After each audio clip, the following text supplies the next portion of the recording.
Hey, game friends and non-game friends. I know a lot of you, some of you, might not play video games, but that's okay, because today I'm going to talk about something that's going to make you all my game friends. So if you haven't played a video game before, maybe you don't think that any of the titles would be of interest to you, maybe you just don't know where to start. So I'm going to tell you about some of the games that are the most fun, iconic, important, and easy to get into that you cannot miss. Legend of Zelda. I am a huge fan of the Legend of Zelda franchise, and while a lot of people would argue that the quintessential classic is Legend of Zelda Ocarina of Time, I would say that Legend of Zelda Wind Waker gets points for style, playability, and the fact that it's easy to get a hold of since it just got remastered for the Wii U. I can't say enough about this amazing game. It's so cute and epic. I mean, okay, it's got probably the best world building out of the whole series. The art style holds up 2 generations of consoles later, and the characters are going to steal your heart containers. If you want to start rolling with the hero of time, I'd say that The Legend of Zelda Wind Waker is the place to start.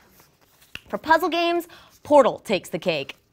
You're going to get that joke when you play it, don't worry about it. But Portal is groundbreaking because it starts out as a simple puzzle game, and then it spirals into a meta-narrative where it pits you against an insane AI, and it questions the motives behind it deconstructs the motives even behind all puzzle games. It's also worth mentioning that the villain in Portal is the best and funniest villain ever created.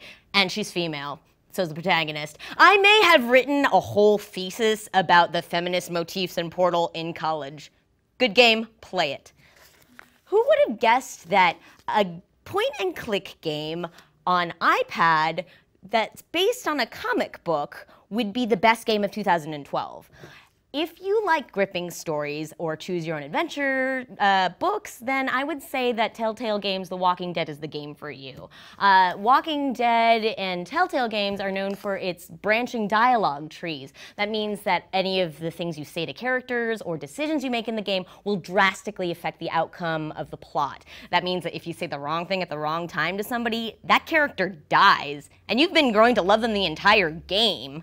If you're a little burned out on zombies, then I would check out The Wolf Among Us, which is a noir fairy tale thriller, or the cyberpunk post-apocalyptic comedy that is Tales from the Borderlands.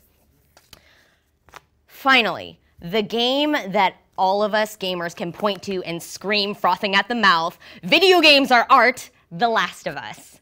This game it's just a harrowing masterpiece, and it follows a ruin of a man and the world's most accurately portrayed teenage girl on their journey across a landscape that's plagued by a parasitic fungus that turns people into killing machines. Now, those killing machine zombies are just really, honestly, not as important to the game as the characters that you meet or the relationships that you forge. The emotional resonance of this game is going to hit you like a visceral punch in the gut, and all of the gameplay just supports that narrative.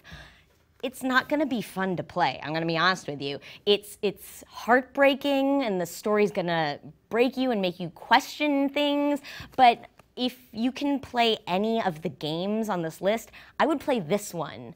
Also play the companion, smaller game, The Last of Us Left Behind. It's just as important, just as good, and it's got representation of certain characters that is very personally important to me. I would just play it and you'll find out what I mean. Video games are the future. And I've said it before, and I'm going to keep saying it until I can say I told you so, that the best narratives and experiences of our generation are going to be told in video games. So don't write off video games as something for kids, or you're going to miss out on some of the best art you can interact with. If The Last of Us, which it's said that it's our Citizen Kane, which is awesome because that means that the best years are yet ahead of us. I ask you to pick up these games between now and the next season of Geek 360 and play them.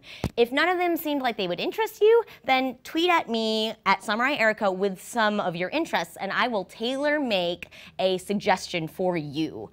Also make sure, stick around after this. On Twitch, we are going to have Kristen playing some Destiny, which is also a really great game to play. Until next time, I love you all. See you next season. For more Geek 360, click subscribe on thestream.tv.